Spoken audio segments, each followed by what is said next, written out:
The coastal village of Akbra lived under one ancient warning: do not disturb the daughters of the deep. Ebe and Jado, two stubborn fishermen, laughed whenever elders repeated it.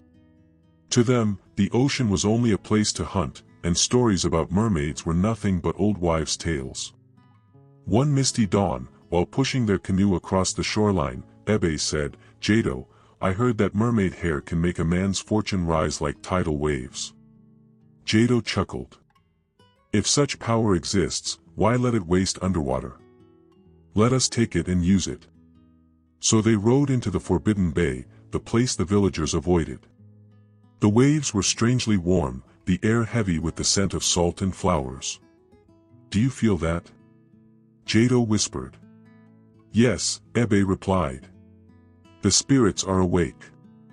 They ignored the warning. Just as the sun broke over the horizon, a gentle humming rose from the water. The waves shimmered as a creature emerged, half woman, half fish, with skin like polished bronze and hair flowing like strands of moonlight. A mermaid. Her eyes were deep green, ancient and sad. "Leave this place," she said softly, her voice like water singing over smooth stones. But greed tightened Ebe's heart. "We need only a lock of your hair," he whispered. Before the mermaid could retreat, they lunged. Their canoe rocked violently as Jado grabbed her hair, soft like silk, glowing like starlight.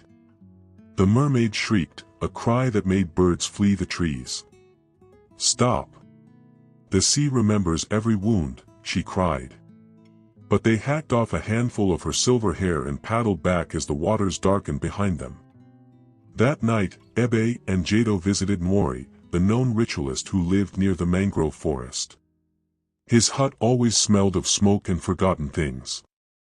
Mori's eyes widened when he saw the glowing strands. "Ah, hair of a sea princess," he said. "You can buy kingdoms with this." He placed the hair in a clay bowl and began to chant. "Spirit of wealth, rise like the tide. Spirit of fortune, shine like the moon." The bowl caught fire on its own. Ebe and Jado exchanged excited glances. "It is working," Ebe whispered. Yet beneath the flickering flames, something hissed. Something displeased. The next morning, Jado woke up gasping. Every breath felt heavy, like someone pressing a jug of water against his chest. When he tried to stand, water dripped from his nose and ears. He groaned, "Ebe, something is wrong." At the same time, Ebe discovered scales forming on his arms, tiny, silver-blue ones. They shimmered under the light, just like the mermaid's hair. "What is happening to us?" Ebe whispered in fear. Then a voice rose through the open window, soft, distant, haunting. "The sea remembers." They froze. By midday, the entire village whispered about strange things happening around Ebe and Jado. A path of wet footprints wherever they walked. Buckets overflowing with sea water even when empty. Canoes rocking violently on calm water whenever they approached. "Perhaps the spirits are angry," the village chief murmured to elders. "They have offended the daughters of the deep." At night, Ebe dreamed of the mermaid crying in her underwater palace, her hair uneven, her sorrow deep. Waves rose around her as she whispered, "Return what you took." The following day, a storm arrived without warning. The ocean roared like a wounded beast. Lightning cracked over the bay, and whirlpools formed near the shore. Jado ran to Ebe's hut. "It is her. She has called the sea." As they spoke, water seeped into the room, gathering around their legs even though they were far from the shore. "Jado," Ebe said shakily, "the mermaid wants revenge." Just then, a powerful wave crashed into the village, not from the sea, but from the sky, as if the clouds themselves were pouring ocean water. People screamed. Children clung to their mothers. And over the roar of the storm, the mermaid's voice echoed. "You cut what should never be touched." In desperation, the villagers dragged the trembling men to Mama Yuz, the elder of tides, an old woman said to have once lived with sea spirits. Her hut smelled of shells, salt, and ancient memories.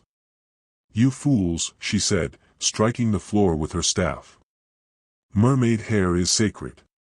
Each strand holds a century of their power. What must we do? Ebe pleaded. Mama Yu sighed. To mend the wound, you must return to the Forbidden Bay, and face her. Jado shook. She will kill us. Maybe, Mama Yu said. But if you don't go, the sea will take all of Akbra. The storm calmed just enough for them to enter a canoe.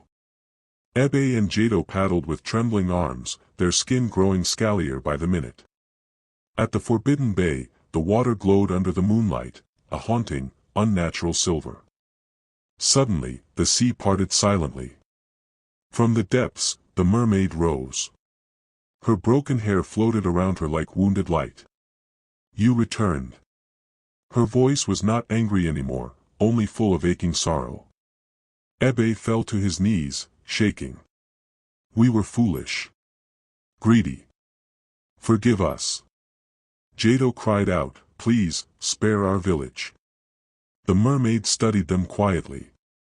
Then she extended her hand, and the stolen strands appeared in Ebe's palm, glowing painfully bright. You destroyed what took me centuries to grow, she said softly. But the sea values truth.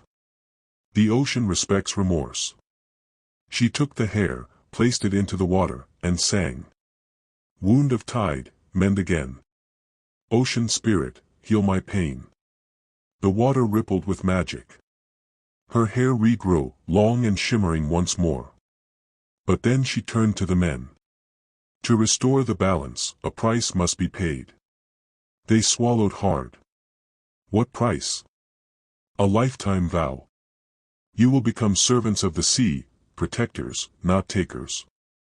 You will guard this bay and warn all who come after you. The men nodded quickly. Yes. We agree.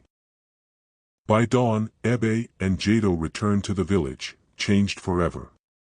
The scales on their skin remained, but only faintly, marking them as chosen guardians. The ocean no longer chased them, instead, it obeyed their voice. Villagers gathered around in awe as they declared. No one must harm the daughters of the deep again. The sea gives, but it also remembers. From that day on, Ebe and Jado became the keepers of the Forbidden Bay, warning fishermen, guiding travelers, and ensuring no one ever repeated their mistake. Some nights, villagers swore they saw a mermaid rising from the waves, her silver hair glowing under the moon, singing softly to the two men who once wounded her, but who now served the sea faithfully. And thus, the bond between humans and ocean spirits was restored.